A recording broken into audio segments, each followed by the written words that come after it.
Hello வணக்கம், இது உங்கள் சிவி ஒன்று சொல்லணும். எப்படி இருக்கீங்க? இப்போ பார்த்தீங்கன்னா ஒரு குறும்படம் பயங்கரமாக ட்ரெண்டிங்காக போயிட்டுருக்கு. இது மட்டும் விஜய் சேதுபதி அவர்கள் இன்றைக்கி போட்டு கேட்டார்னா செம்ம மாதம் இருக்கும். ஆனால் கேட்பாரான்றது கொஸ்டின் மார்க் தான். ஓ, இப்படி பண்ணால் மார்க்கிங்கா? திவ்யா ஒரு இதில் இப்படி பண்ணாங்கன்னா அவங்களுக்கு வந்து மார்க்கிங். சரி, என்ன நடந்துச்சு அப்படின்னு பார்க்குறதுக்கு முன்னாடி பார்க்குற எல்லாருமே நம்மளோட சேனலை சப்ஸ்கிரைப் பண்ணிட்டு பாருங்கள், லைக் பண்ணுங்கள், கமெண்ட் பண்ணுங்கள், ஷேர் பண்ணுங்கள். இப்போ வாங்க அந்த வீடியோக்குள்ளே போகலாம்.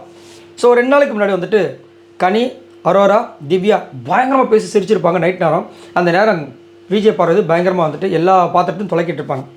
சரிங்களா? அப்போ கூட நம்ம கமருது கூட ஹெல்ப் பண்ணியிருப்பார். ஏன்னா நிறைய பாத்திரங்கள் நைட்டை விழுந்துருச்சு அப்படின்ற ஒரு காரணத்துக்காக. அதையே வந்து ஒரு பெருசாக வந்து சொல்லியிருப்பாங்க, ஊருன்னு எல்லாத்துக்கும் வந்து சப்போர்ட் பண்ணிட்டு இருக்காங்க. ஆனால் அங்கே பாத்திரம் அதிகப்படியாக விழுந்ததுனால சரி ஏன் அதிகப்படியாக விழுந்துச்சு அப்படின்னு பார்க்கும்போது இப்போ தான் அந்த குறும்படம் பயங்கரமாக வைரல் ஆகிட்டு இருக்கு. என்னென்னா இது கனியோட பிளான். கனி என்ன பண்ணியிருக்காங்க, விஜய் பார்வதி அங்கே தொலைக்கிறாங்க தெரிஞ்சவுடனே இருக்கிற எல்லாத்தையுமே வந்துட்டு எல்லாத்தையும் கரெக்டாக செக்ரிகேட் பண்ணிவிட்டு அந்த நேரத்துலேயே இன்னும் எக்ஸ்ட்ரா என்னென்ன பாத்திரம்லாம் போட முடியும் எல்லாத்தையும் போட்டிருக்காங்க. அதை போட்டது தான் அங்கே திவ்யா வந்து ஒரே சிரிப்பு. அவங்க போட்டு விட்டாங்க, அதுக்கு தான் இவங்களும் போட்டவுடனே அவள் செம்ம டென்ஷன் ஆகிட்டான்னு சொல்லிட்டு அவங்க ஒரு பக்கம் சிரிக்க, அரோரா அவங்க சொல்கிறாங்க, ஏன் அவளுக்கு மட்டும் தெரிஞ்சால் பாவம் கத்தி திட்டுருவா, செம்மையாக கத்த போகிறா அப்படின்னு. நம்மளுக்கு எப்படி தெரியும், அவளுக்கு எப்படி தெரியும் அப்படின்னு சொல்லிட்டு 3 பேர் பேசிக்கிறாங்க. ஸோ வேணுட்டுமே இந்த பொண்ணு பண்ணுறாங்கன்னு சொல்லிட்டு இவங்க எக்ஸ்ட்ரா பாத்திரத்தை போட்டு அவங்கள வந்து டார்ச்சர் பண்ணுறாங்க. ஆனால் இதை வந்து யாராவது கேட்பாங்க கிடைக்குன்னா கேட்க மாட்டாங்க. இதே அந்த இடத்துல வந்து விஜய் பார்வதி எக்ஸ்ட்ரா ஒரு கிளாஸை வச்சுட்டாங்கன்னு வச்சுங்களேன், உங்கள் கிளாஸ் நீங்கள் தானே கழுவணும் அப்படின்னு இப்போ ஒரு பெரிய பஞ்சாயத்து வந்துடும். இதே இது நேற்று வந்துட்டு 7:30 அப்படின்னு ஒரு விஷயத்தை வந்து திவ்யா சொன்ன விஷயங்கள் ஒரு சில பேர் வந்து ஃபன்னுன்னு எடுத்துக்கிறாங்க. அதே விஷயத்தில் வந்து விஜய் பார்வதி 7:30ன்னு சொல்லியிருக்கட்டுமே, இந்நேரம் அந்த பொண்ணுக்கு 7:30 ஆகிருக்கும். ஒன்றும் சொல்கிறதுக்கு இல்லை. பட் இந்த குறும்படம் பார்த்தீங்கன்னா இப்போ பயங்கரமாக ட்ரெண்டிங்கில் போயிட்டுருக்கு. அவங்க இந்த மாதிரி பண்ணுறாங்களே, இதை யாரும் கேட்க மாட்டாங்கன்னு.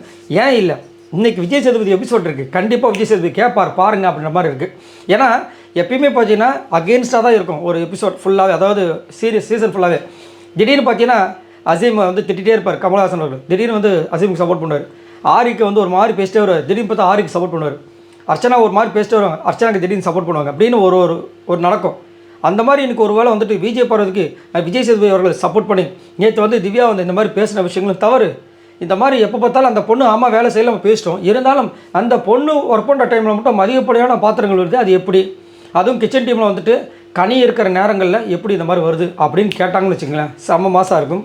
பட் கேட்பாங்களான்றதை நம்ம பொறுத்து இருந்தால் பார்க்கணும். ஸோ இன்றைக்கி விஜய் சேதுபதி அவர்கள் நிறைய விஷயங்கள் பேசுறதுக்கு அவருக்கு வாய்ப்பு கொடுத்துருக்காங்க. நேற்று நடந்த விஷயங்களால் இல்லை, நேற்று நடந்த விஷயங்கள் மட்டும் இல்லாமல் போயிருந்தேன்னா ஃப்ரீ டாஸ்க்கை மட்டும் பேசிட்டு முடிச்சிருப்பாங்க, பெருசாக வேறு எதுவுமே இல்லை. ஆனால் அவங்களே வந்து வாலண்டராக வந்துட்டு 7:30 ஒரு விஷயத்தை ஆரம்பித்து 7:30க்கு ஆரம்பித்தது 7:30 விஷயம் 8:30 9:30 10:30 11:30 12:30 1:30 2:30 3:30 போச்சு நினைக்கிறேன்.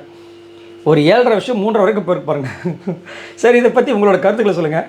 உங்களுக்கு நேற்று பார்க்கும்போது ஒரு செக்மெண்ட் நடந்திருக்கும், சங்கீத சுரங்கள் ஆரம்பித்து சங்கீத சுரங்களாக மாறி இருக்குமே, இதை பற்றி என்ன நினைக்கிறீங்க? மறக்காம கமெண்ட்ஸ் பண்ணுங்கள். பாய் நண்பர்களே.